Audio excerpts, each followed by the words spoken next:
हाँ, नमस्कार दोस्तों, स्वागत करते हैं हम सभी को आपका यूट्यूब चैनल टारगेट भोजपुरी जी। बता दें कि भोजपुरी की हिट मशीन खेसारी लाल यादव जी का एक बहुत ही हाई लेवल का सॉन्ग आ रहा है जी, जिस गाने का आप लोग बेसब्री से इंतजार करते थे। फाइनली उस गाने को लॉन्च किया जा रहा है। जी हाँ दोस्तों, यानी कि आप लोग बेसब्री से इंतजार करते थे आखिर में गाना क्यों नहीं लॉन्च हो रहा था। गाना आ गया, जो कि गाना बहुत ही हाई लेवल का है।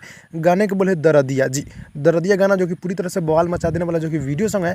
और यानी कि 17 नवंबर को यानी कल सुबह 7 बजे गाना देखने को मिलेगा वैव म्यूजिक यूट्यूब चैनल के माध्यम से। जी गाना बहुत ही हाई लेवल का है, जो कि फुल वीडियो सॉन्ग कल सुबह जी, यानी कि बहुत ही हाई लेवल का होने वाला जो कि।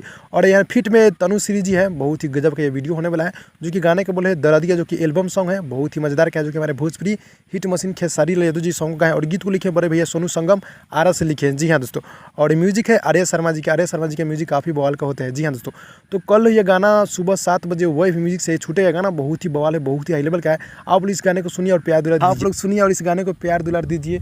तो भाई लोग मिलते हैं अगली वीडियो में, तब तक के लिए धन्यवाद दोस्तों।